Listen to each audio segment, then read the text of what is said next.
விசாகப்பட்டினத்தில் பிரணவ் அப்படின்ற 6 வயசு பையன் வந்து இன்றைக்கி உயிரோடு இல்லை. அதுக்கான காரணம் வந்து அந்த டீச்சர் அந்த பையனை அடித்தது அப்படின்ற ஒரே ஒரு விஷயத்தை மட்டும்தான் எல்லாரும் சுற்றி சுற்றி வந்துட்டுருக்குறாங்க. பட் ப்ராப்ளம் அது மட்டும் கிடையாது. இன்றைக்கி நம்ம வந்து உலகத்திலேயே ரொம்ப ஒடுக்கப்படுற ஒரு ஜீவனை பற்றி நம்ம பேச போகிறோம். வெல்கம் டு ஆஸ்ட்ரகுலன். Thank you for the love and support. வீடியோஸில் உங்களுக்கு பிடிச்சிருந்துச்சு அப்படின்னா மறக்காமல் சேனலை ஃபாலோ பண்ணுங்கள். ரகுலன்ஸ் இன்சைட்ஸில் வந்து நம்மளோட பிஸ்னஸ் மென்டார்ஷிப்பில் வந்து ஒரு 70 பேர் இருக்கிறோம். ஸோ அதில் வந்து நம்ம இந்தமாதிரி புதுசாக பிஸ்னஸ் ஆரம்பிக்கிறப்ப வந்து அதில் இருக்கிற இஷ்யூஸ் எல்லாத்தையும் பற்றியும் நம்ம வந்து அதில் பேசுவோம். அதில் வந்து எப்படி ஒவ்வொரு பிஸ்னஸையும் நம்ம பில்ட் பண்ணுறோம். இப்போ வந்து வர்ச்சுவோ கனெக்ட் அப்படின்னு சொல்லிட்டு நம்ம ஒன்று லான்ச் பண்ணுறோம். இதுக்கு முன்னாடி வர்ச்சுவோ ஃபோர்ஜ் பண்ணோம், அடுத்து செஸ் அகாடமி. ஸோ அப்படின்னு சொல்லிட்டு ஒவ்வொரு பிஸ்னஸும் வந்து எப்படி நம்ம இனிஷியலாக கோஃபவுண்டர்ஸை வந்து இன்டர்வியூ பண்ணுறோம், எப்படி நம்ம கம்பெனி பில்ட் பண்ணுறோம், எப்படி மார்க்கெட்டிங் பண்ணுறோம், சேல்ஸ் எப்படி ஹேண்டில் பண்ணுறோம், ஆப்ரேஷன்ஸில் SOPs எப்படி செட் பண்ணுறோம் அப்படின்னு சொல்லிட்டு இது எல்லாத்தையுமே வந்து நம்ம அந்த அதில் வந்து ஒரு சீரீஸ் மாதிரி இருக்குது. நீங்கள் பார்க்கலாம். அது பார்த்தா கம்ப்ளீட்டாக ஒரு கம்பெனி வந்து பில்ட் பண்ணுற ஃபுல் ஒர்க் ஃப்ளோஸ் நீங்கள் பார்க்க முடியும். லைவாக நம்ம டிஸ்கஸ் பண்ணுறது எல்லாத்தையுமே. ஸோ ரகுலன்ஸ் இன்சைட்ஸில் மெம்பர் செக்ஷனில் இருக்குது, செக் பண்ணி பாருங்கள். ஓகே, ஸோ இப்போ விசாகப்பட்டினத்தில் வந்து ஒரு பையன் பிரணவ்ன்ற பையன் வந்து 6 வயசு பையன் வந்து ஒரு CCTV ஃபுட்டேஜ் வருது. அதில் வந்து இந்த டீச்சர் வந்து அந்த பையனை போட்டு கேள்வி கேட்குறாங்க. அந்த பையன் அவ்வளோ பயந்து அழுதுகிட்டு இருக்கிறான். திடீர்னு வந்து அந்த பையன் மயக்கம் போட்டு கீழே விழுறான். அண்ட் அவனுக்கு ஏற்கனவே வந்து உடம்புல வந்து உபாதைகள் இருக்குன்றாங்க. பட் அந்த பையன் வந்து ஹாஸ்பிட்டல் போகிற வழியில் வந்து இறந்து போயிடுறான்.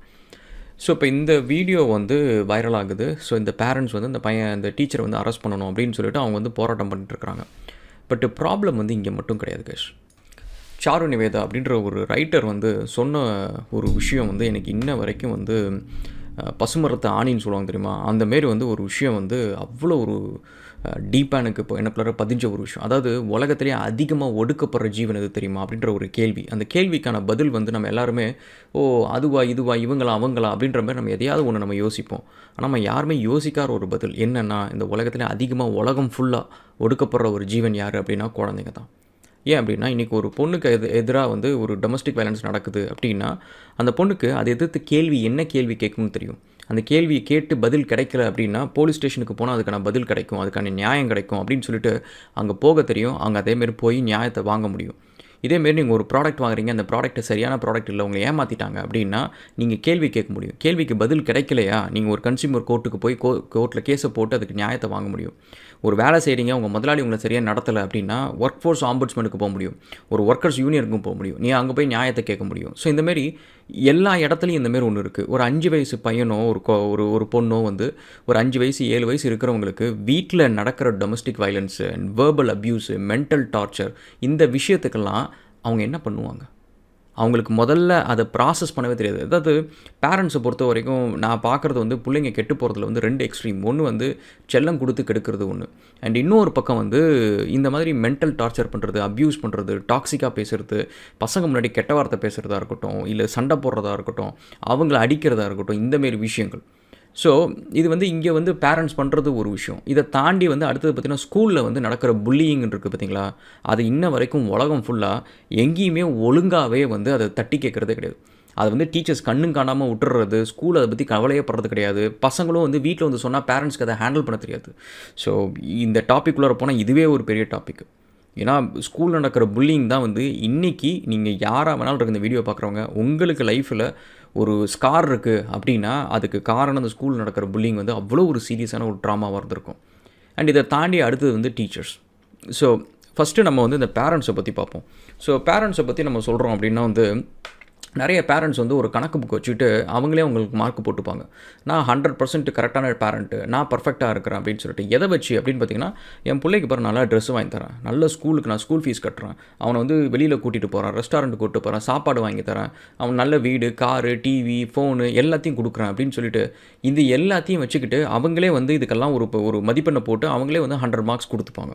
பட் ப்ராப்ளம் வந்து இந்த மார்க் கொடுக்குறதுல இங்கே கிடையாது. நீங்கள் எங்கே வந்து உங்களுக்கான ஒரு ஒரு ஒரு பெர்சன்டேஜ் உங்களுக்கு மார்க் கொடுக்கணும் அப்படின்னா, உங்கள் பசங்க வந்து உங்களை எந்த அளவுக்கு வந்து நேசிக்கிறாங்க, மதிக்கிறாங்க, பேசுகிறாங்க, பழகுறாங்க இப்படின்ற விஷயத்தில் தான். நீங்கள் எவ்வளோ வாங்கி கொடுக்குறீங்க அப்படின்றது வந்து இம்மெட்டீரியல் கைஸ். நான் சீரியஸாக சொல்கிறேன். நீங்கள் உங்களோட லைஃப்பை நீங்கள் திரும்பி பாருங்கள். உங்களுக்கு வாங்கி கொடுத்த நிறைய பொருள் வந்து மேபி ஏதாவது 1-2 நீங்கள் ரொம்ப வெயிட் பண்ணி வாங்கியிருப்பீங்க, அதனால் உங்களுக்கு அது ஒரு மெமரபுளாக இருந்திருக்கும். முக்கால்வாசி பொருள் எல்லாமே அந்தந்த டைம் பீயிங் நடக்கிற ஒரு விஷயம் தான். அந்த சந்தோஷம் அந்த டைம் பீயிங் தான். பட் உங்கள் லைஃப்பில் மெமரபிள் அப்படின்னு நீங்கள் யோசிச்சு பார்த்தீங்கன்னா நல்ல மொமெண்ட்ஸாக இருக்கும். உங்களை வந்து ஏதோ ஒரு கஷ்டமான சுச்சுவேஷனில் யாராவது ஒருத்தவங்களை காப்பாற்றிருப்பாங்க, ஏதோ ஒரு கனிவாக பேசுகிற ஒரு டீச்சர் அப்படின்னு சொல்லிட்டு இதெல்லாம் தான் நீங்கள் வந்து யூ டேக் இட் பேக். மற்றது எல்லாமே உதிரி பாகம் மாதிரி, அப்படியே ஸ்பேர் பார்ட்ஸ் மாதிரி அங்கங்கே நடக்கும். அது அப்படியே விட்டு போயிட்டே இருப்போம். ஸோ இப்போ இந்த பேரண்ட்ஸ் வந்து நீங்கள் உங்கள் பசங்க கிட்டக்க வந்து எஸ்பெஷலி அப்பாஸ் நான் சொல்கிறது என்ன அப்படின்னா வந்து உங்கள் பசங்க ஒரு பையனோ பொண்ணோ உங்கள் கிட்டக்க போயிட்டு இன்றைக்கி நான் வந்து அப்பா வீட்டில் இருக்காமா, நீ வந்து இன்றைக்கி வேணால் ஸ்கூலை பங்க் பண்ணிட்டு நம்ம வீட்டில் இருக்கலாமே, டிவி பார்க்கலாமே அப்படின்னு சொல்லிட்டு நீங்கள் சொல்லுங்கள். அவங்க வந்து உங்கள் கூட வீட்டில் இருந்து நிம்மதியாக டிவி பார்ப்பேன் அப்படின்ற ஒரு அவங்க ஹாப்பியாக இருப்பேன் அப்படின்னு தோணி அவங்க சரின்னு சொல்கிறாங்களான்னு நீங்கள் வந்து செக் பண்ணுங்கள். இது வந்து ஃபஸ்ட் அண்ட் ஃபோர்மோஸ்ட் திங் நான் என் பசங்கள்ட்ட எப்போவுமே செக் பண்ணுற ஒரு விஷயம். ஏன்னா நான் வந்து அவங்களுக்கு அதை செஞ்சேன் இதை செஞ்சேன்றதை விட அவங்க வந்து ஸ்கூலுன்றது வந்து jail. We all know it. ஸ்கூலில் வந்து ஒரு கனிவாக பேசுகிறதுக்கு நம்மளுக்குன்னு ஒரு ஓகே இந்த டீச்சர் இருக்கிறதுனால நம்ம ஒரு தைரியமாக ஸ்கூலுக்கு போகிறோம் அப்படின்ற மாதிரி ஒரு அன்பாக பேசுகிறதுக்கு ஒரு 2 டீச்சர் இருப்பாங்க. அந்த டீச்சரு நல்ல ஃப்ரெண்ட்ஸு. இதை மட்டும் நீங்கள் எடுத்துட்டிங்க அப்படின்னா ஸ்கூல் வந்து ஜெயிலை விட பெஸ்ட்டு. ஸோ ஸ்கூலுக்கும் ஜெயிலுக்கும் ஒரு வித்தியாசமும் கிடையாது. நம்ம வந்து அங்கே படிக்கிற அந்த சிலபஸ் எல்லாமே complete rubbish. Most of the syllabus வந்து கம்ப்ளீட் ரபிஷ். டீச்சர்ஸ் வந்து வேலை கிடைக்காம இந்த வேலைக்கு வராங்க. அவங்களுக்கு இதோட நல்ல வேலை கிடைச்சா கண்டிப்பாக அங்கே போயிடுவாங்க. ஸோ அந்த மாதிரி there is nothing good about schools. School வந்து ஒரு ப்ராப்பரான ஒரு ஜெயில். அப்படி இருக்கிறப்ப உங்கள் கூட வீட்டில் இருக்கிறத விட ஸ்கூல் மாதிரி ஒரு ஜெயிலில் இருக்கிறதே பெட்டர்னு நினைக்கிறாங்கன்னா உங்கள் கூட இருக்கிறது அப்போ எப்படி இருக்கும்?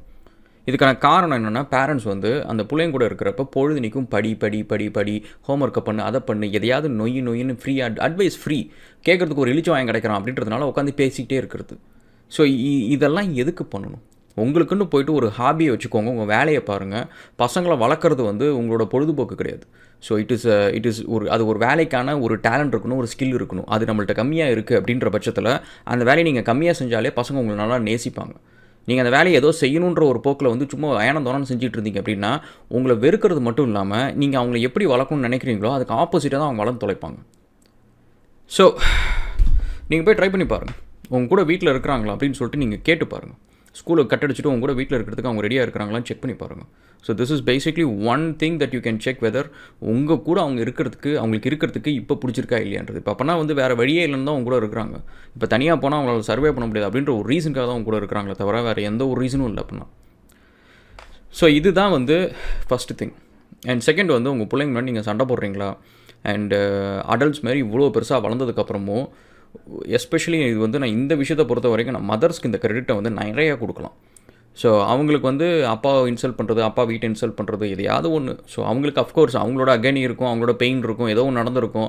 அதை வந்து பசங்க முன்னாடி வந்து அதை சொல்லி அப்பாவோட இமேஜை வந்து எப்படியாவது வந்து இது பண்ணணும், அப்பாவை பற்றி மட்டமாக பேசணும் அப்படின்னு சொல்லிட்டு இது வந்து என்னென்னா இவங்க இது வந்து இதனால் இவங்க என்ன அக்கம்ப்ளிஷ் பண்ணுறாங்கன்றது தெரிய மாட்டேங்குது. எல்லா அம்மாவுக்கும் அவன் புள்ள ஜெயிக்கணும், ஆனால் புருஷன் தோக்கணும் அப்படின்ற ஒரு லாஜிக்கில் பண்ணுறாங்களான்னு எனக்கு தெரிய மாட்டேங்குது. ஏன்னா பசங்களை பொறுத்த வரைக்கும் அப்பா ஜெயிச்சா பிள்ளைங்க ஜெயிக்கிறது ரொம்ப ஈஸி. ஏன்னா பசங்களோட ஃபஸ்ட்டு ஹீரோ அப்பா தான். ஸோ அப்படி இருக்கிறப்ப உங்கள் ஹஸ்பண்டை நீங்கள் தோக்கடிச்சிட்டு உங்கள் பிள்ளையை ஜெயிக்க வைக்கணும்னு நினைக்கிறது வந்து it is gonna be very hard. அது வந்து ரொம்ப கஷ்டம். ஏன்னா உங்கள் பிள்ளை வந்து உங்கள் அப்பாவை வந்து அவங்களோட அப்பாவை ஜோக்கராக பார்க்குறான், அவங்க அப்பா வந்து ஒரு சக்ஸஸ்ஃபுல்லான ஒரு ஆளாக அவன் பார்க்கல அப்படின்னா அவனுக்கு இன்ஸ்பிரேஷன் வேற எங்கேயாவது தேடுவான். அந்த தேடுற இன்ஸ்பிரேஷன் வந்து அவனை கரெக்டான வழி கொண்டு போகுமான்னு தெரியாது. இப்போ நிறைய நேரம் பாருங்கள், ஆக்டருக்கெலாம் வந்து இன்ஸ்பிரேஷன் ஆக்ட்ரஸ்ஸு, கிரிக்கெட்டர்ஸு இந்தமாரி வந்து எதுக்கு அவ்வளோ தூரம் ஓடி போய் ஒரு இன்ஸ்பிரேஷனை தேடணும்? வீட்டில் அவங்க அப்பா கஷ்டப்பட்டு உழைக்கிறாரு, டே அண்ட் நைட் வந்து ஏதோ ஒரு கம்பெனியை பில்ட் பண்ணுறாரு, ஒரு சாதாரண மனுஷன் வந்து ஒரு பெரிய ஆள் ஆகிறாரு அப்படின்னா த இன்ஸ்பிரேஷன் இஸ் ரைட் தேர். ஆனால் பிள்ளைங்களுக்கு அவங்கள தவிர வேறு யாரோ ஒருத்தங்க வந்து தூரமாக இருக்கிறவங்க ஒரு இன்ஸ்பிரேஷனாக தெரிகிறாங்க அப்படின்றது காரணம் வந்து அம்மா வந்து அப்பா வந்து பிள்ளைங்க முன்னாடி மட்டமாக பேசுகிறது. ஸோ இதெல்லாம் வந்து ஹோம் அப்படின்ற ஒரு இடத்துலேருந்து அதை வந்து ஹவுஸாக மாற்றிடும். ஹோமுக்கும் ஹவுஸுக்கும் இருக்கிற டிஃப்ரென்ஸ் இதுதான். ஹோமுன்றது வந்து அந்த ஒரு மக்கள் அவங்களோட இருப்பிடமாக ஆக்கிக்கிறது, அது வந்து ஹோம்.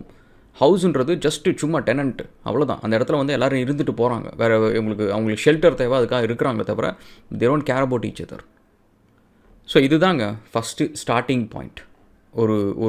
ஒரு குழந்தையோட அவங்க எல்லா குழந்தையும் பிறக்கப்ப நல்ல குழந்தை தான். அதை வளர்க்குறப்ப பேரண்ட்ஸ் வந்து இந்த மாதிரி ஒரு சில விஷயங்கள் பண்ணுறதுனால தான் இந்த பசங்க அவங்க வேறு இடத்துக்கு போகிறாங்க, வேறு மாதிரி யோசிக்கிறாங்க. இதுக்கு அடுத்தது ஸ்கூலில் எனக்கு ஏற்கனவே ஏகப்பட்ட கம்ப்ளைண்ட்ஸ் இருக்குது. ஸோ இதில் வந்து இந்த பர்டிகுலர் வீடியோவில் நீங்கள் பார்த்தீங்கன்னா ஒரு டீச்சர் அந்த பசங்களை அடிக்கிறது, இது வந்து ரொம்ப நார்மலாக நடக்கிற விஷயந்தான். நான் டீச்சர்ஸ்க்கு எல்லாத்துக்கும் சொல்கிற ஒரு விஷயம் என்னென்னா, முன்ன மாதிரி இப்போ கிடையாது. ஓகே, முன்னாடிலாம் வந்து இதெல்லாம் அப்படியே அன்செக்டாக போகும். ஆல்மோஸ்ட் டெய்லி பேசிஸில் வந்து பிள்ளைங்களுக்கு நடக்கிற அப்யூசஸ்ன்றது வந்து ரொம்ப சர்வ சாதாரணமாக இருக்கும். அவங்களுக்கு வீட்டில் ஏதோ ஒரு பிரச்சனை இருக்கும், ரோட்டில் ஏதோ ஒரு பிரச்சனை இருக்கும், அது எல்லாத்தையும் கொண்டு வந்து இங்கே வந்து மற்றவங்க முன்னாடி வந்து ஏதோ ஒரு குழந்தைய அவமானப்படுத்துறதா இருக்கட்டும், அசிங்கமாக பேசுகிறதா இருக்கட்டும், அடிக்கிறதா இருக்கட்டும், பனிஷ்மெண்ட் ஏதோ ஒரு மனசில் இருக்க ஒரு வக்கரமான ஒரு விஷயத்தை வந்து வெளியில் வந்து பனிஷ்மெண்ட்டாக கொடுக்குறது. நீ நில்லு, முட்டிக்கால் போடு, 2 மணி நேரம் போடு, 3 மணி நேரம் போடு. இவங்களை இந்தமாரி போட விட்டால் இவங்க பண்ணுவாங்களா? அப்படி அப்படி அவ்வளோ கஷ்டப்படுற அளவுக்கு வந்து just think about it. Parents வந்து காசையும் கொடுத்து பிள்ளைங்க வந்து லைஃப்பில் அவங்க வாழ்நாள் ஃபுல்லாக வந்து அவங்களுக்கு வந்து ஒரு ட்ராமாவை க்ரியேட் பண்ணுறதுக்கான ஒரு என்விரான்மெண்ட்டில் கொண்டு போய் கொடுத்துட்டு வராங்கன்னா எவ்வளோ பெரிய தற்கூரிங்களாக இருப்பாங்க.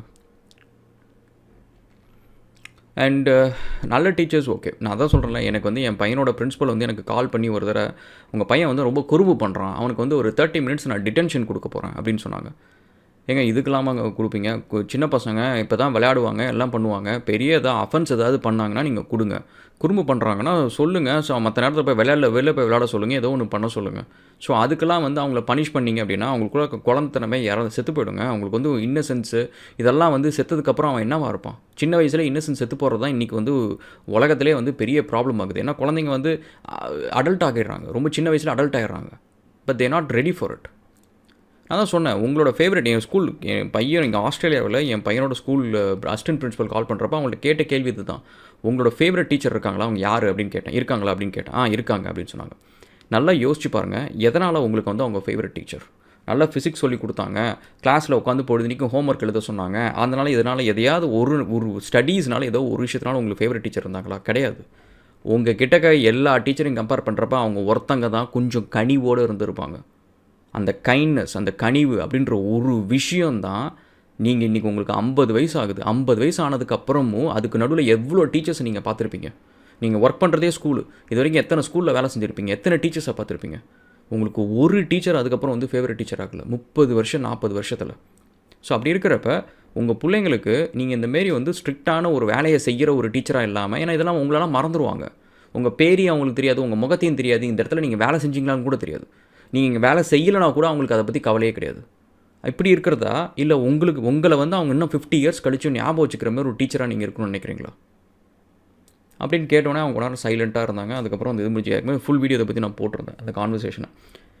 ஸோ அந்தமாரி டீச்சர்ஸ் வந்து எனக்கும் சம்பளம் வேணும், எனக்கும் ஒரு வாழ்க்கை இருக்குல்ல, நானும் சம்பாதிக்கணும்ல அப்படின்ற ஒருக்காக இது ஒரு வேலையாக வந்துடுறாங்க. வேறு எங்கேயும் வேலை கிடைக்கலன்னு சொல்லிட்டு இங்கே வந்துடுறாங்க.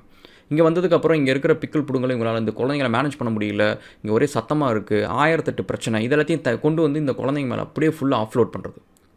இந்த மாதிரி இனிமேல் நீங்கள் செய்யணும்னு நினைக்கிற டீச்சர்ஸ் யாராக இருக்கிறீங்க அப்படின்னா தயவு செஞ்சு ஓடி போய் வேறு வேலையை பாருங்கள். ஏன்னா முன்ன மாதிரி கிடையாது. இப்போல்லாம் வந்து இப்போ பாருங்கள், அந்த ஒரு இன்சிடென்ட் நடந்துச்சு, சிசிடிவி ஃபுட்டேஜ் வந்து கம்பல்சரியாக ரிலீஸ் பண்ணி ஆகணும். இனிமேல் வந்து ஸ்கூல்ஸ்லாம் வந்து கேமரா ஆஃப் ஆகிடுச்சு, ரிப்பேர் ஆகிடுச்சு, இந்த மாதிரிலாம் பொய்யெல்லாம் சொல்லிட்டு இருக்க முடியாது. கூட அத்தனை பசங்க படிக்கிறாங்க, எல்லார் கையிலையும் ஐபேட் இருக்குது, ஐஃபோன் இருக்குது, இவங்க எல்லா பசங்களும் ஓரளவுக்கு நல்லா பேசுகிறாங்க, விவரம் தெரியுது, எல்லாத்தையும் படிச்சுன்னு சொல்லிவிடுவாங்க. வெளியில் வந்து சின்ன பசங்களாக இருந்தால் கூட படிச்சுன்னு சொல்லிவிடுவாங்க. அப்படி இருக்கிறப்ப இந்த மாதிரி வந்து ஒரு அரைக்குறை வேலை செய்கிறதுக்கு போகிற இடம் இது கிடையாது. ஏன்னா நீங்கள் பண்ண ஒரு சின்ன தப்புனால இன்றைக்கி அந்த குடும்பம் வந்து இழந்த சந்தோஷத்தை திரும்ப அந்த குடும்பத்தால் யாராலையும் அது கொடுக்க முடியாது. உலகத்திலே ரொம்ப கொடூரமான சோகம் வந்து இந்த புத்திர சோகம் தான். நம்ம இருந்து இந்த பிள்ளைங்க போகிறத பார்க்குறது தான். ஸோ அப்படி இருக்கிறப்ப நீங்கள் யோசிச்சு பாருங்கள், காலையில் அந்த பிள்ளைக்கு அவங்க அப்பா அம்மா வந்து கெஞ்சி சாப்பாடு ஊட்டி விட்ருப்பாங்க. சாப்பிட்றா அப்படின்னு சொல்லிட்டு வயிறு நிரப்ப சாப்பிட்டானா உனக்கு பசி இல்லாமல் இருப்பானே, நல்லா சந்தோஷமாக இருப்பானே அப்படின்னு சொல்லிட்டு கெஞ்சி அந்த பிள்ளைக்கு சாப்பாடு 6 வயசு புள்ள சாப்பாடு ஊட்டி விட்ருப்பாங்க. அந்த புள்ளைய ட்ரெஸ்ஸு அழகாக பண்ணி, தலையை அழகாக கோதி, ட்ரெஸ்ஸு சரியாக போட்டிருக்கான்னு பண்ணி, பேக்கில் டிஃபன் பாக்ஸில் வச்சு இப்போ தண்ணி ஃபுல்லாக இருக்கான்னு பார்த்து, இந்தமாரி ஒவ்வொரு சின்ன விஷயத்துலையும் வந்து அந்த வீட்டில் வந்து அவ்வளோ அக்கறையாக அவங்க அப்பா வண்டியில் வரப்போ அந்த பையன்ட்டு ஏதாவது ஆசையாக பேசிக்கிட்டு அவனை கொண்டு வந்து ஸ்கூலில் இறக்கி விட்டுட்டு இன்றைக்கி வேலைக்கு போகிறப்பயே அவர் பிளானோடு போயிருப்பார். ஏன்னா கரெக்டாக ஸ்கூல் இத்தனை மணிக்கு முடியும், அதுக்கு முன்னாடி எப்படியாவது வேலையை முடிச்சிடணும் அப்படின்னு சொல்லிட்டு அவர் சாப்பிட்ற டைமை கம்மி பண்ணியிருப்பார். அவர் லஞ்ச் பிரேக்கு போகாமல் அங்கேயே உட்காந்து வேலை செஞ்சுருப்பார். செஞ்சுட்டு இன்றைக்கி 4:30 மணிக்கு எப்படியாவது போய் மேனேஜர்கிட்ட கேட்குறப்ப அவர் பர்மிஷன் கொடுக்கணும்ல, அதுக்கு நம்ம கரெக்டாக வேலை செஞ்சால் தானே கொடுக்க முடியும். ஸோ அப்படி வந்து அவ்வளோ தூரம் பிளான் பண்ணி அவர் போயிருப்பார். எல்லாம் கடைசியாக என்னென்னா அந்த புள்ள இன்றைக்கி செத்து போச்சு அப்படின்னு சொல்லிட்டு அவங்களுக்கு சொல்கிறப்ப அவங்களுக்கு எப்படி இருக்கும்? இதனால் யோசிக்கவே முடியல. ஸோ அதனால் இந்தமாரி இன்சிடென்ட்ஸ்லாம் வந்து சீரியஸாகவே சொல்கிறேன், நம்ம வந்து கொஞ்சம் நம்ம ரெட்ரோஸ்பெக்ட் பண்ணணும். பேரண்ட்ஸும் வந்து கொஞ்சம் யோசிக்கணும். நம்ம ஒரு காசை கொடுத்துட்டு யாரோ ஒருத்தங்க எப்படியோ பண்ணிட்டு போகிறாங்கன்னா இப்படி தான் நடக்கும். நம்ம முதல்ல எந்த ஸ்கூலில் சேர்க்குறோம், அந்த பசங்களுக்கு என்ன சொல்லித் தராங்க, நம்ம உட்காந்து குறும்பாடு மாரி உட்காந்து எதையோ கண்மூடித்தனமாக படித்தோமே, இன்றைக்கி நம்ம லைஃப்பில் ஸ்ட்ரகிள் பண்ணுறோம். நல்லா படித்தவன் போயிட்டு மைக்ரோசாஃப்ட்டில் போயிட்டு கொத்து கொத்தாக வெளில அனுப்புகிறான். வெளில போனதுக்கப்புறம் அவனுக்கு என்ன பண்ணுறதுனே தெரியாது. ஒரு ஐடியில் ஒருத்தன் வேலை செய்கிறான், ஒரு கார்ப்பரேட் கம்பெனி ஆரக்கல்ல வேலை செய்கிறான், 20 வருஷம் வேலை செய்கிறான். வெளியில் வந்து ஒரு சின்ன ஸ்டார்ட் அப் ரன் பண்ணுறான் அப்படின்னா அவனுக்கு தெரிய மாட்டேங்குது. நீங்கள் யோசிச்சு பாருங்கள், ஒரு சரவணபவனில் போயிட்டு ஒரு வேலை செய்கிறாரு அப்படின்னா வெளியில் வந்து ஒரு ரெஸ்டாரண்ட் வைக்க தெரியும். நான் மாஸ்டராக வேலை செஞ்சேன், வெளியில் வந்து ஒரு மாஸ்டராக ஒரு ரெஸ்டாரண்ட் ரன் பண்ண தெரியும். ஒரு ஐடியில் வேலை செய்கிறவனுக்கு வெளியில் வந்து அவன் கம்ப்ளீட்டாக யூஸ்லெஸ்ஸாக இருக்கிறான். ஏன்னா அவன் வந்து ஒரு பெரிய இன்ஜினில் சின்னதாக ஒரு போல்ட்டை மட்டும் திருவிட்டு உட்காந்துட்டு இருக்கான் 20 வருஷமாக. அவனுக்கு அதை தாண்டி ஹோலிஸ்டிக்காக அதில் என்ன நடக்குதுன்னே தெரியல. 20 வருஷமாக அவன் யூஸ்லெஸ்ஸாக இருந்திருக்கான். ஒரு சின்ன ஸ்பேனர், அவ்வளோதான். அவன் அந்த ஒரு பெரிய சிஸ்டத்தை வந்து ட்வீக் பண்ணுறதுக்கான ஒரு சின்ன ஸ்பேனர், அவ்வளோதான். இந்தமாரி ஒரு சிஸ்டத்தை வந்து ஃபோர்ஸ் பண்ணி அவனை படின்றது, வீட்டில் வந்து அவனை பொழுதுனிக்கு டார்ச்சர் பண்ணுறது பசங்களை. இதை படி, அதை படி, அந்த கிளாஸு போ, இந்த கிளாஸு போ. நான் இந்த மிடில் கிளாஸில் கேட்குறது ஒரு விஷயம் என்னென்னா, இப்போ இந்த ஜென்ரேஷனை விட்டுருங்க. இதுக்கு முன்னாடி ஜென்ரேஷனில் உங்கள் கண்ணுக்கு முன்னாடி தெரிஞ்சு எத்தனை பசங்களை பேரண்ட்ஸ் டார்ச்சர் பண்ணி அந்த கிளாஸுக்கு போய் இந்த கிளாஸ் போனாங்க. அந்த கிளாஸ் எல்லாத்தையும் பேர் எழுதி வைங்க, அந்த பசங்க எழுதி வைங்க, அவங்க என்னென்ன கிளாஸ் போனாங்கன்னு உங்களுக்கு ஞாபகம் எழுதி வைங்க. அந்த பசங்கள்கிட்ட கால் பண்ணி இப்போ அது ரிலேட்டடாக உனக்கு ஒத்த பைசா கிடைக்குதா, அது ரிலேட்டடாக உங்கள் லைஃப்பில் இப்போ ஏதாவது நல்லது நடக்குதா அப்படின்றத கேளுங்க. ஏன்னா யூஸ்லெஸ். அதுக்கு அந்த பசங்க வந்து சந்தோஷமாக கிரிக்கெட் விளாண்டுருக்கலாம், அவங்களுக்கு பிடிச்ச வேலையை செஞ்சுருக்கலாம், பட்டம் விட்டுருக்கலாம், உட்காந்து பசங்க கூட ஜாலியாக உட்காந்து கேம் விளாண்டுருக்கலாம். 24 வயசு வரைக்கும் தாங்க ஒரு மனுஷன் உயிர் வாழ்கிறான். 24 வயசுக்கு முன்னாடி அதுக்கப்புறம் எவனுமே உயிர் வாழ்கிறதே கிடையாது. எல்லாருமே வந்து ஏதோ ஒரு பில்லு கட்டுறதுக்காக ஓடிட்டு இருக்கிறாங்க. அவன் நினச்சாலும் வாழவும் முடியாது. 3/4 பேரால் நினச்சாலும் வாழ முடியாது. 99% 24 வயசுக்கு மேலே. ஏன்னா அதுக்கு முன்னாடி வரைக்கும் நம்ம லைஃப்பில் கஷ்டம் இருக்கும், நிறைய கஷ்டம் இருக்கும். ஏதாவது எனக்கு ஃபோன் வேணும்னு ஆசை இருக்கும், அது இருக்குது இது இருக்குன்னு ஏதாவது கஷ்டம் இருக்கும். ஆனால் கவலைலாம் இருக்காது. இந்த கஷ்டம் வரும் போகும் அந்த மாதிரி இருக்கும். ஆனால் 24 வயசுக்கு அப்புறம் நம்மளுக்கு இருக்கிற கூட கஷ்டமும் இருக்கும், கூட சேர்ந்து கவலையும் இருக்கும். என்னடா அது லைஃப் இப்படி போகுது, எப்படா நம்மளுக்கு முன்னேற்றம் வரும், எப்படா நம்மளுக்கு அது கிடைக்கும் இது கிடைக்கும், ஃபேமிலியில் வந்து இவ்வளோ பிரச்சனை இருக்குது, எப்படா அது தீரும் அப்படின்னு சொல்லிட்டு. ஸோ அப்போ அந்த 24 வயசு வரைக்கும் ஒருத்தன் சரியாக வாழலை அப்படின்னா அந்த பொறுப்பு யாரோடது தெரியுமா? பேரண்ட்ஸு, ஸ்கூலில் இருக்கிற டீச்சர்ஸு, ஸ்கூல் மேனேஜ்மெண்ட். இதுதான் வந்து 100% பொறுப்பு. ஒரு மனுஷன் வந்து இன்றைக்கி வந்து நிம்மதியாக, இன்றைக்கி வந்து பெருமையாக சொல்லலாம், சைனா இத்தனை மெடல் வாங்குது, இந்தியா கம்மியாக தான் வாங்குது, பிரச்சனை இத்தனை மெடல் வாங்குது, இது கம்மியாக வாங்குதுன்னு இல்லை. 2 கண்ட்ரிலையுமே இங்கே மெடல் வாங்காமல் பசங்க வந்து அவங்க லைஃப்பை தொலைக்கிறாங்க. படிப்புன்னு தொலைக்கிறாங்க. விச் இஸ் லைக் லிட்ரலி யூஸ்லெஸ்ஸாக மனப்பாடம் பண்ணுறாங்க. சைனாவில் மெடல் வாங்கி லைஃப்பை தொலைக்கிறாங்க, அவ்வளோதான். மற்றபடி ரொம்ப பெரிய டிஃப்ரென்ஸ் கிடையாது. ஸோ அதனால் பேரண்ட்டாக வந்து பசங்க கூட பழகுங்க. ஸோ பசங்கள்கிட்ட பொழுதுனிக்கும் அட்வைஸ் பண்ணி அவங்கள நொய்யின்னு பண்ணி அதை பண்ணாத இதை பண்ணாத அட்வைஸ் கேட்குறதுக்கு ஒரு இழிச்சு வாங்கி கிடச்சிட்டான்றதுக்கு அந்த வேலையை பண்ணாதீங்க. அண்ட் அதேமாரி வந்து இந்தமாரி ஸ்கூலில் போயிட்டு காசுக்காக போய் இந்த காசை கொடுத்து இந்த ஸ்கூலை தூக்கி போட்டேன் வேலை முடிச்சிச்சு அப்படின்ற மாரி இல்லாமல், எந்த ஸ்கூலில் படித்தா அவங்களுக்கு நிறைய ஃபிசிக்கல் எஜுகேஷன் கிடைக்கும், ஒரு விஷயத்தை சொல்லி கொடுப்பாங்க, கம்மியான ஸ்ட்ரென்த்தில் நிறைய டீச்சர் ரேஷியோ இருக்குது, பெட்டர் டீச்சர் ரேஷியோ இருக்குது அப்படின்ற விஷயத்தெல்லாம் கொஞ்சம் பாருங்கள். டீச்சர்ஸ் முதல்ல நல்லா அவங்க முன்னாடி நடிக்கிறத விட்டுட்டு அவங்க நார்மலாக வந்து குழந்தைங்களுக்கு சொல்லித்தரது பிடிக்குமா, இந்த வேலை நல்லா செய்வாங்களா, இதெல்லாத்தையும் பாருங்கள். முடிஞ்சால் ஹோம் ஸ்கூலிங்கே இனிமேல் நம்ம பண்ண ஆரம்பிக்கலாம். இதை பற்றியான ஒரு வீடியோ போடலாம். ஸோ இது ஒரு பக்கம். நெக்ஸ்ட்டு இன்னொரு முக்கியமான ஒரு விஷயம் என்ன அப்படின்னு பார்த்திங்கன்னா, இந்த ஸ்கூலில் நடக்கிற புல்லிங். சீரியஸாக சொல்கிறேன். அதாவது ஜெயிலில் கூட வந்து இந்தமாரி ஏதாவது ஒரு சுச்சுவேஷன் நடந்துச்சுன்னா வார்டன்னு அங்கே இருக்கிற கார்டு யாராவது ஒருத்தவங்க வருவாங்க இன்டர்ஃபியர் பண்ணி அதை ஸ்டாப் பண்ணுறதுக்கு. ஸ்கூலில் இப்போ கூட நான் சொல்கிறேன், இந்த ஆஸ்திரேலியா அந்தமாரி எல்லா கண்ட்ரீஸ்லையும் சொல்கிறேன், ஸ்கூலில் நடக்கிற புல்லிங்கை டீச்சர்ஸ் பார்த்தாலுமே உள்ளார வந்து கேட்க மாட்டாங்க. எதுக்கு அந்த வேலையை அப்படி செய்யணும்? அது வந்து என்னென்னா, ஸ்கூலில் நடக்கிற புல்லிங் வந்து எந்த அளவுக்கு ட்ராமடைஸ் பண்ணணும்னா, சில பேருக்கு வந்து ரொம்ப வருஷம் ஆனதுக்கப்புறமுமே அந்த மெமரிஸ் எல்லாம் அப்படியே ஃப்ரெஷ்ஷாக இருக்கும். அந்த ஸ்கூலில் நினச்சாலே அதில் இருக்கிற நல்ல மூமெண்ட்ஸ் எல்லாம் போயிட்டு இந்த மூமெண்ட் எல்லாம் வந்து நம்மளுக்கு ரொம்ப ட்ராமடைஸ்டாக இருக்கும். ஸ்கூலில் நடக்கிற புல்லிங் வந்து one of the biggest crime against children அப்படின்னு நம்ம சொல்லலாம். இதனால தான் வந்து இந்த படத்துலலாம் வந்து இந்த புல்லிஸை வந்து மன்னிக்கிற சீனு இந்த மாதிரிலாம் வரப்போலாம் வந்து, ஏன்னா என் கண்ணு முன்னாடி வந்து எனக்கு புல்லிங் வந்து ரொம்ப கம்மி சினாரியோ நடந்தது. ஒரு 2 இன்சிடென்ட் தான் நடந்திருக்கு. ஸோ அதுவுமே கூட வந்து I know how to handle it. But அது ஹேண்டில் பண்ண தெரியாத பசங்க, சில பேருக்கு வந்து ரொம்ப இன்ட்ரோவர்ட்டாக இருப்பாங்க, ஷையாக இருப்பாங்க, அவங்களுக்கு பேச தெரியாது, ரொம்ப இன்னசென்ட்டாக இருப்பாங்க. ஸோ அந்த பசங்களாம் என் கண்ணு முன்னாடி சஃபர் பண்ணுறதை நம்ம எல்லாருமே பார்த்துருப்போம். நம்ம என்ன பண்ண முடியும்? நம்மளும் இன்னொரு கிட்டு நம்ம என்ன பண்ண முடியும்?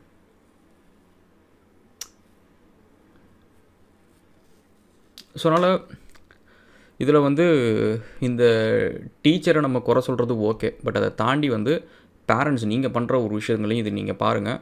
ப்ளஸ் அதே சமயத்தில் வந்து உங்கள் பிள்ளைங்களுக்கு புள்ளி பண்ணுறது தப்பு அப்படின்றத நீங்கள் சொல்லுங்கள். அதேமாரி அவன் புள்ளியாக இருக்கிறான், உங்கள் புள்ள புள்ளியாக இருக்கிறான் அப்படின்னா அவனோட ட்ரீட்மெண்ட்டு நீங்கள் தான் கொடுக்கணும். ஏன்னா இது நம்ம புல்லிங் பற்றி செப்பரேட்டாக நம்ம ஒரு வீடியோ நம்ம போடுவோம். ஸோ அதை பற்றி நம்ம பேசுவோம். மற்றபடி வந்து ஸோ உங்கள் பிள்ளைங்களுக்கு எடுத்து சொல்லுங்கள். ஸோ இந்தமாரி தம்பி நீ யாரையும் புள்ளி பண்ணாத, அதேமாதிரி உங்கள் கண்ணு முன்னாடி ஏதோ புள்ளி தெரிஞ்சிச்சு அப்படின்னா, எவனோ ஒருத்தன் புள்ளி பண்ணுறான்னா அதை போய் நீ இன்டர்ஃபியர் பண்ணு, அதை ஸ்டாப் பண்ணு. ஏன்னா நம்ம இந்த ஸ்கூல் லைஃப் தான் ரொம்ப ஹாப்பியான டேஸ். இங்கே நீங்கள் நல்லா ஜாலியாக விளையாண்டுட்டு ஜாலியாக பசங்க கூட ஜோக் பண்ணிவிட்டு ஜாலியாக இருந்தீங்கன்னா ஓகே. அது ஏன் ஹர்ட்ஃபுல்லாக மாற்றிக்கிட்டு ஒருத்தனோட லைஃப்பில் வந்து ஒருத்தன் சந்தோஷத்தை தொலைச்சதுக்கப்புறம் தான் நீ அதை பார்த்தா சந்தோஷப்படுவேன்னா நீ எதுக்கு இப்படி ஒரு சைக்கோவாக வளரணும்? இதெல்லாம் நீங்கள் பசங்கள்கிட்ட ஓப்பனாக பேசுங்க. நான் ஆக்சுவலி என் பசங்கள்ட்ட எப்போவுமே நான் சொல்கிற விஷயம் தான், நீ ஒன்று யாராவது புள்ளி பண்ணாங்கன்னா என்கிட்ட வந்து சொல்லு. பட் நீ யாராவது புள்ளி பண்ணுன்னு சொல்லி எனக்கு தெரிஞ்சுது அப்படின்னா உன்னை நான் பிச்சு போட்டுருவேன் அப்படின்னு தான் நான் சொல்லுவேன். ஏன் அப்படின்னா அந்தமாரி ஒரு சைக்கோ வந்து நான் வீட்டில் வச்சு வளர்க்குறதுக்கு ஐம் நாட் ரெடி. ஸோ ஏன்னா இது இன்றைக்கி இங்கே பண்ணுறது வந்து இங்கே நீங்கள் நான் எங்கள் லைஃப்பில் நான் பார்த்துருக்குறேன். இந்த புள்ளி பண்ணுறவன் இங்கே இருக்கிறவன் இதோடு நிறுத்த மாட்டான். அடுத்த ஆஃபீஸில் போய்ட்டு அவனுக்கு ஒரு மேனேஜரல் போஸ்ட் வந்து அங்கேயும் அவன் சைக்கோவாக தான் இருப்பான், அங்கேயும் அவன் டாக்ஸிக்காக தான் இருப்பான், அவன் வீட்லேயும் அவன் டாக்ஸிக்காக தான் இருப்பான், அவன் லைஃப் ஃபுல்லாகவே அவன் சைக்கோ பார்த்தா தான் இருப்பான். So think about it. So இதை பற்றி நீங்கள் என்ன நினைக்கிறீங்க அப்படின்னு சொல்லிட்டு சொல்லுங்கள். அந்த ஃபேமிலிக்கு நம்ம என்ன ஆறுதல் சொல்ல முடியும்? இதான் கடைசி இன்சிடெண்ட்டாக, இதான் ஃபஸ்ட் இன்சிடெண்ட்டாக, இது இனிமேல் இதேமாரி நடக்க தான் போகுது அடுத்தது. அட்லீஸ்ட் ஒரு அவேர்னஸை ஸ்பெண்ட் பண்ணுவோம். நீங்கள் வந்து டீச்சர்ஸ் யாராவது நீங்கள் இருக்கிறீங்க, இல்லை டீச்சர்ஸ் உங்கள் ஃப்ரெண்ட்ஸ் யாராவது இருக்கிறாங்கன்னா அவங்களுக்கு இந்த வீடியோ நீங்கள் அமுச்சு விடுங்க. அரைகுறையாக செய்கிறதுக்கு இந்த வேலையை நீங்கள் வந்து பண்ணாதீங்க, ஓகேவா? ஒரு ஃபேமிலி வந்து இன்றைக்கி அந்த சந்தோஷத்தை இழந்துருச்சு. இனிமேல் அவங்க ஃபேமிலியில் வந்து கடைசி வரைக்கும் வந்து இந்த பிள்ளையோட நினப்பு இல்லாமல் இருக்கவே இருக்காது. யோசிச்சு பாருங்கள், 6 வயசு குழந்தைன்னா அது எவ்வளோ அழகாக சிரித்து பேசிட்டு அவங்களுக்கு அவங்க காலை எந்திரிக்கிறதுக்கான பர்பஸே அந்த குழந்தை தான். நம்ம எல்லாேருக்கும் என்ன ஒரு காலையில் அந்த குழந்தை அழகாக எந்திரிச்சு அழகாக பேசிட்டு மழையிலையாக பேசிட்டு அடம் பண்ணிவிட்டு அது பாட்டுக்கும் இருக்கும். 6 வயசில் அதெல்லாம் ரொம்ப ரசிக்கிற பருவம் அது. Anyway think about it. அதேமாதிரி நான் ஏற்கனவே இந்த பெட்ஸ் ரிலேட்டடாக ஒரு வீடியோவும் பண்ணியிருந்தேன், அதையும் பாருங்கள். உங்கள் பசங்களுக்கு நீங்கள் ஐபேடு அது இதுன்னு வாங்கி தரதை விட ஐபேடில் நிறையா டைம் ஸ்பெண்ட் பண்ணுறாங்கன்றத விட பெட்ஸ் மேலே இன்ட்ரெஸ்ட்டை கொண்டு வந்துட்டு அவங்களுக்கு இந்தமாரி பப்பி மாரி ஏதோ நீங்கள் ஒரு பெட்டை வாங்கி கொடுத்தீங்க அப்படின்னா ஐபேடில் இருக்கிற டைமை எடுத்துக்கொண்டு போய் இன்னொரு அனிமலை கேர் பண்ணுறதுக்கான ஒரு விஷயமாக அவங்க பண்ணுவாங்க. அந்தமாரி பாட்டி விஷயத்த அவங்க பண்ண சொல்லுங்கள். ஒரு அனிமல் வந்து இப்போ நீங்கள் நாய்க்குட்டி வளர்க்குறீங்க அப்படின்னா அந்த நாய் அசிங்கம் பண்ணிடுச்சு அப்படின்னா ஐயோ புல்லை தொடக்கூடாது நானே தொடுறேன் அப்படின்னு சொல்லிட்டு இந்த பாசத்தை போய் அங்கே புரியாதீங்க. ஸோ இந்தியன்ஸை வந்து மதிக்காத ஒரு முக்கால்வாசி ரீசன் என்னென்னா நம்மளுக்கு இந்த பாட்டி ட்ரைனிங் புவராக இருக்குது. நம்ம வெளிநாட்டில் வந்தோன்னா டாய்லெட்ஸை க்ளீனாக வச்சுக்க மாட்டேங்கிறோம், அதனால் நம்மளை வந்து மட்டமாக பார்க்குறானுங்க. இதுக்கான காரணம் வந்து மிடில் கிளாஸ் பேரண்ட்ஸ் வந்து அவங்க பிள்ளைங்களை வந்து ஒழுங்காக டாய்லெட்டை ரெஸ்ட் ரூமை வந்து அவங்கள க்ளீன் பண்ணவே விடுறது கிடையாது. ஸோ அதனால் நீங்கள் ஒரு பெட்டு வாங்குங்க, பசங்களுக்கு பெட்டு வாங்கி கொடுங்க, வச்சுக்க முடிஞ்சால் அதை நல்லா வச்சுக்கோங்க. அண்ட் ஆல்சோ அதை ஒரு ஃபேமிலி மெம்பராக ட்ரீட் பண்ணுங்கள். சும்மா ஏதோ ஒரு டாய் மாதிரி வச்சு ட்ரீட் பண்ணுற அந்த மாதிரி ஒரு மென்டாலிட்டி இருக்குது அப்படின்னா நீங்களாம் பெட்டு வாங்காதீங்க, உங்களுக்கு தகுதி கிடையாது. அந்தமாரி வாங்கினீங்க அப்படின்னா பசங்களை எல்லா வேலையும் செய்ய விடுங்க. அவங்களுக்கு முதல்ல ஆசை வரட்டும், ஆசை வந்து அவங்க கெஞ்சிட்டும் கேட்கட்டும், அவங்க ஏங்கினதுக்கப்புறம் வாங்கி கொடுங்க. அப்போ தான் அதோட வேல்யூ உங்களுக்கு தெரியும். அதேமாதிரி நீங்களும் அதோட வேல்யூ தெரிஞ்சு அதை கடைசி வரைக்கும் வச்சுக்கணுன்ற ஒரு முடிவோடு இருந்தால் நீங்கள் வாங்குங்க. இல்லைனா தயவு செஞ்சு வந்து பெட்டை வாங்காதீங்க. ஆனால் இது வாங்கினீங்க அப்படின்னா பசங்களுக்கு அவங்க லைஃபுக்கான ஒரு பெஸ்ட்டு கிஃப்ட் இதுவாக இருக்கும். நீங்கள் காசு கொடுத்து எக்கச்சக்க விஷயம் வாங்குறதுக்கு பதிலாக ஒரு பெட்டை வாங்கி அது பசங்க கூட பழக விட்டாலே போதும், அது பசங்களை வளர்க்க ஆரம்பிச்சிடும், நீங்கள் வளர்க்கவே தேவையில்லை. So think about it. Will see in another video guys and thank you so much and cheers.